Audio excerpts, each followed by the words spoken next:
ಸ್ನಾನಿಕ ಯೌವಾನನ ಜನನ. ಹಿಂದಿನ ಕಾಲದಲ್ಲಿ ದೇವರು ತನ್ನ ಪ್ರವಾದಿಗಳೊಂದಿಗೆ ಮಾತನಾಡುತ್ತಿದ್ದರು.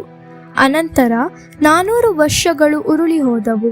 ಆ ಸಮಯದಲ್ಲಿ ಆತನು ಅವರೊಂದಿಗೆ ಮಾತನಾಡಲಿಲ್ಲ. ಆಗ ದೇವರು ಜಕರೀಯನೆಂಬ ಯಾಜಕನ ಬಳಿಗೆ ದೂತನನ್ನು ಕಳುಹಿಸಿದರು.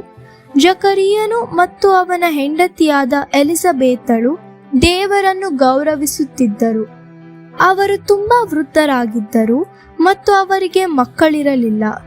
ದೇವದೂತನು ಜಕರೀಯನಿಗೆ, ನಿನ್ನ ಹೆಂಡತಿಯು ನಿನಗೆ ಒಬ್ಬ ಮಗನನ್ನು ಹೆರುವಳು, ನೀನು ಅವನಿಗೆ ಯೌವಾನನೆಂದು ಹೆಸರಿಡಬೇಕು.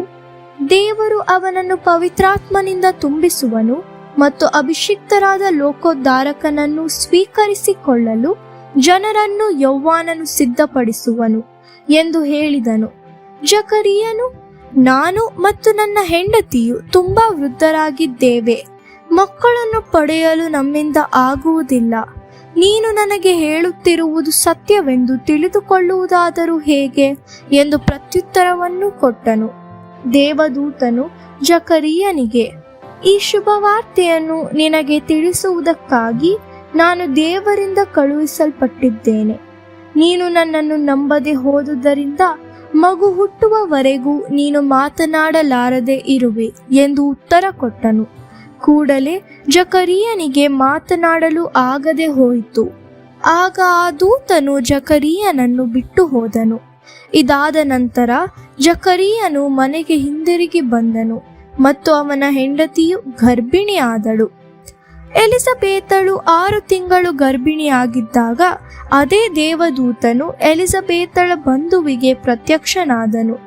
ಆಕೆಯ ಹೆಸರು ಮರಿಯಳು. ಅವಳು ಕನ್ನಿಕೆಯಾಗಿದ್ದಳು ಮತ್ತು ಆಕೆಗೆ ಜೋಸೇಫನೆಂಬ ಪುರುಷನೊಂದಿಗೆ ಮದುವೆಯಾಗಲು ನಿಶ್ಚಿತಾರ್ಥವಾಗಿತ್ತು. ದೇವದೂತನು, ನೀನು ಗರ್ಭಿಣಿಯಾಗಿ ಒಬ್ಬ ಮಗನನ್ನು ಹೆರುವಿ, ನೀನು ಆತನಿಗೆ ಯೇಸುವೆಂದು ಹೆಸರಿಡಬೇಕು. ಆತನು ಪರಾತ್ಪರನಾದ ದೇವರ ಕುಮಾರನಾಗಿರುವನು ಮತ್ತು ಸದಾಕಾಲ ಆಳುವನು ಎಂದು ಹೇಳಿದನು. ಮರಿಯಳು, ನಾನು ಕನ್ನಿಕೆಯಾಗಿದ್ದೇನೆ, ಇದು ಹೇಗಾದೀತು ಎಂದು ಕೇಳಿದಳು.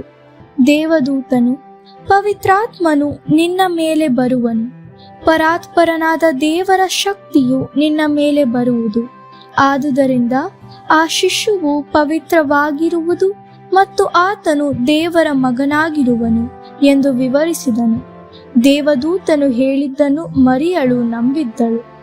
ಇದು ಸಂಭವಿಸಿದ ಕೂಡಲೇ ಮರಿಯಳು ಹೋಗಿ ಎಲಿಸಬೇತಳನ್ನು ಭೇಟಿಯಾದಳು.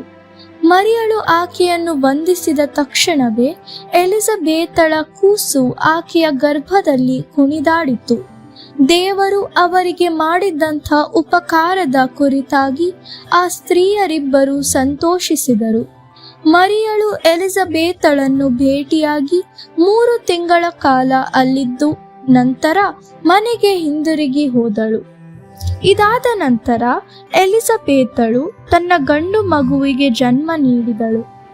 ದೇವದೂತನು ಆಜ್ಞಾಪಿಸಿದಂತೆಯೇ ಜಕರೀಯನು ಮತ್ತು ಎಲಿಸಬೇತಳು ಮಗುವಿಗೆ ಯೌವಾನನೆಂದು ಹೆಸರಿಟ್ಟರು. ಆಗ ಜಕರೀಯನು ಮತ್ತೆ ಮಾತನಾಡಲಾಗುವಂತೆ ದೇವರು ಮಾಡಿದರು. ಜಕರೀಯನು ದೇವರಿಗೆ ಸ್ತೋತ್ರವಾಗಲಿ, ಏಕೆಂದರೆ ಅವರು ತಮ್ಮ ಜನರಿಗೆ ಸಹಾಯ ಮಾಡಲು ನೆನಪಿಸಿಕೊಂಡಿದ್ದಾನೆ. ಮಗುವೆ, ನೀನಾದರೋ ಪರಾತ್ಪರನಾದ ದೇವರ ಪ್ರವಾದಿಯಾಗಿರುವಿ. ಅವರು ತಮ್ಮ ಪಾಪಗಳಿಗಾಗಿ ಕ್ಷಮಾಪಣೆಯನ್ನು ಪಡೆದುಕೊಳ್ಳುವುದು ಹೇಗೆಂದು ನೀನು ಜನರಿಗೆ ತಿಳಿಸುವಿ ಎಂದು ಹೇಳಿದನು.